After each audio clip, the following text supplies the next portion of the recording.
کافی سارا خان میرے پاس موجود ہیں. اس کے بعد انشاءاللہ علامہ صاحب کا خطاب شروع ہو جائے گا. وہ بھی رستے میں پہنچے ہیں. میں صرف ایک بات کر کے ایک حدیث آپ کے سامنے رکھتا ہوں. میں رضوان کو دعوت نہ دیتا ہوں. آج ہم بیٹھے ہیں بابا علی شان علیہ رحمت کی دعا کے بعد. توجہ ہے تھوڑا بولتے رہو پتہ چل سکے پہ سن رہے سب کچھ مل سی انشاءاللہ کار لیں تمام کیتا دے اللہ انہوں جزائے خیر عطا فرمائے.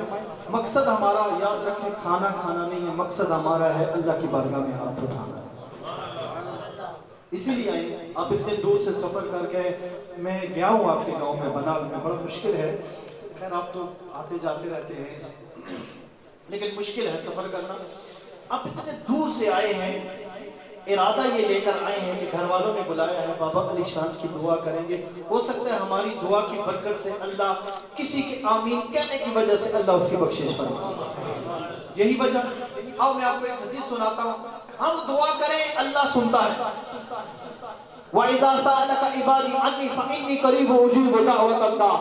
اللہ فرماتا ہے محبوب جب یہ لوگ تجھ سے میرے بارے میں پوچھیں, اللہ کے بارے میں پوچھیں, تو محبوب ان کو فرما دو لوگوں جب تم مجھے پکارو میں تمہاری پکار کو سن گا.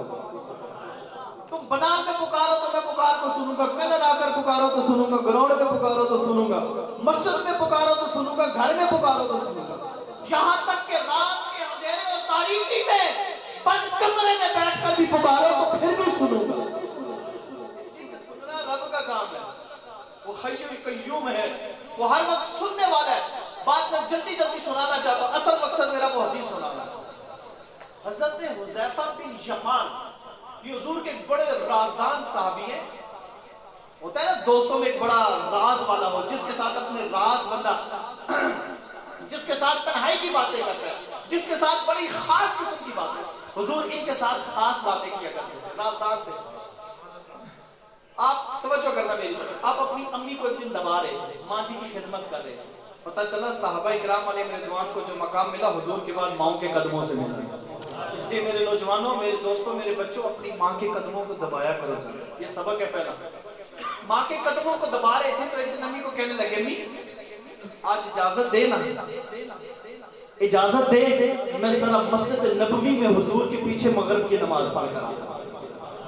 کیسے جلیل القدر صحابہ تھے یار, مسجد نبوی میں جانے کے لیے بھی ماں سے اجازت دیتے تھے. ہم کتنے بد نصیب ہیں کہ کہیں بھی جا رہے ہیں, گراؤنڈ میں جا رہے ہیں, کلب میں جا رہے ہیں, بازار میں جا رہے ہیں, کبھی ماں سے پوچھ کے گئے ہو؟ کبھی پوچھ کے گئے ہو؟ دوستو خبردار, آج کے بعد جب بھی گھر سے باہر پاؤں رکھنا ہے ماں سے پوچھ کے جانا ہے. امی جی کالج جا رہا ہوں اجازت دے, امی جی یونیورسٹی جا رہا ہوں اجازت دے, امی دکان پہ جا رہا ہوں اجازت دے. خدا کی قسم تو اجازت لے کر دروازے کی دہلیز کراس بعد میں کرے گا, اللہ برکتوں کے دروازوں کو پہلے تیری طرف کھول دے. کبھی پوچھ تو صحیح یار ماں سے, کبھی پوچھ تو صحیح اپنے باپ سے, پوچھ ان سے جن کے آج باپ نہیں, پوچھ اس سے جس کی ماں چلی گئی. لیکن حضرت حذیفہ بن یمان اپنی ماں کو کہنے لگے امی اجازت دینا میں مسجد نبوی میں جاتا ہوں, نیت میری یہ ہے کہ مغرب کی نماز حضور کے پیچھے پڑھوں گا تاکہ حضور پر جو قرآن نازل ہوا ہے وہ میں حضور کی زبان سے ہی سنوں. اچھا ایک مرتبہ پوچھا ماں چپ, دوسری مرتبہ پوچھا چپ, تیسری مرتبہ پوچھا چپ, اب چوتھی مرتبہ ماں کو لالچ دینے لگا. انسان بحیثیت انسان لالچی ہوتا ہے. کہتا ہے امی تو اجازت دے میں تیرے لیے سرکار سے بخشش کی دعا کراؤں گا. امی اگر اجازت دو تو آپ کے لیے نبی پاک علیہ السلام سے بخشش کی دعا کرواؤں گا. یار جس کے لیے حضور بخشش کی دعا فرما دے, جس کے لیے نبی ہاتھ اٹھا دے, اس کا دوبارہ ہی پیارے ہو جائے. اچھا میرے لیے بخشش کی دعا کروائے نا, چل میں تجھے اجازت دیتی ہوں جا, لیکن خیال کرنا جلدی واپس آنا. میں جلدی جلدی سناتا ہوں. اب ذرا توجہ کرنا. مغرب کی نماز انہوں نے پڑھی ہے مسجد نبوی میں. دل میں کیا رہتا ہے, دل میں کیا خیال ہے؟ ماں کے ساتھ جو وعدہ کیا ہوا ہے حضور سے ملاقات کا مقصد ہے اپنی امی کی بخشش کی دعا کرنا. مغرب کی نماز پڑھی حضور کے پیچھے, حضور وظائف میں مصروف ہو گئے, حضور نفل پڑھنے میں مصروف ہو گئے. ان کو ٹائم نہ ملا کہ میں اپنے دل کا مدعا بھی عرض کر سکوں, میں اپنے دل کی بات بھی سونے کو کہہ سکوں. خیر وقت نہ ملا. کہتے ہیں میں بیٹھا رہا, انتظار کرتا رہا کہ حضور کب فارغ ہو تو میں آپ سے اپنا سندیسہ پیش کروں. کہتے ہیں وقت گزرتا گیا یہاں تک کہ حضرت بلال نے عشاء کی اذان دے دی. اللہ اکبر اللہ اکبر. اذان عشاء ہو گئی. کہتے ہیں میں بڑا پریشان ہوں، اب عشاء کی نماز بھی پڑھ رہا ہوں، دل میں سوچ رہا ہوں امی سے وعدہ کر کے آیا ہوں، وعدہ پورا نہ ہوا تو امی کو کیا منہ دکھاؤں گا، کس منہ سے گھر جاؤں گا؟ کہتے ہیں بڑا پریشان ہوا۔ کہتے ہیں جب عشاء کی نماز پڑھ چکے نا تو نبی پاک علیہ السلام اپنے گھر کی طرف جانے لگے۔ کہتے ہیں میں اور پریشان ہویا، میں تے اپنا مقصد پیش ہی نہیں کیتا تھے، سرکار کربل جا رہے ہیں، ماں کو کیا منہ دکھاؤں گا؟ کہتے ہیں میں تیز قدموں سے حضور کے پیچھے دوڑنے لگے، میں چلنے لگے۔ اب ذرا توجہ والی بات ہے، میری غور سے بات کو سنو۔ کہتے ہیں میرے قدموں کی جو آواز تھی نا وہ اونچی ہو گئی، میرے قدموں کی آواز اونچی ہو گئی۔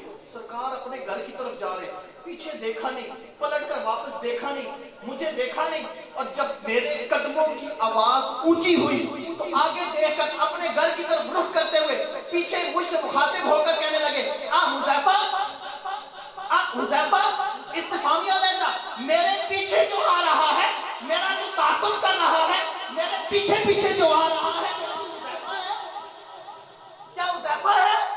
عرض کرتے ہیں نام یا رسول اللہ، ہاں یا رسول اللہ میں ہوں۔ اب دوسرا سوال، فرمایا جا اللہ تیری بھی بخشش فرمائے، تیری ماں کی بھی بخشش فرمائے، اللہ تیری بھی بخشش فرمائے، تیری ماں کی بھی بخشش فرمائے۔ بتا کیوں آیا ہے، کیوں آیا ہے؟ اب زبان حال سے کہنے لگا حضور جس مقصد کے لیے آیا وہ مقصد تو بغیر مطالبے کے پورا ہو گیا ہے، جو ڈیمانڈ ماں سے کر کے آیا تھا وہ ڈیمانڈ بغیر مطالبے کے پوری ہو گئی، جو بات اور وعدہ ماں سے کر کے آیا تھا وہ تو مدعا دل ہی دل میں رہ گیا، دل کے ارمان دل ہی میں رہ گئے، آپ نے تو مدعا پورا کر دیا۔ حضور بس اسی مقصد کے لیے آیا تھا جو آپ نے بغیر مطالبے کے پورا کر دیا۔ تو یار ہم دعا کریں اللہ قبول کرتا ہے، ہم مانگے اللہ دیتا ہے، ہم التجا کریں رب سنتا ہے۔ تو سرور کائنات صلی اللہ علیہ وسلم اگر دعا کر دے تو سرکار کی دعا اللہ کیوں نہیں سنتا؟ اللہ بخشش فرمائے ہمارے محترم جناب چودھری علی شان صاحب کی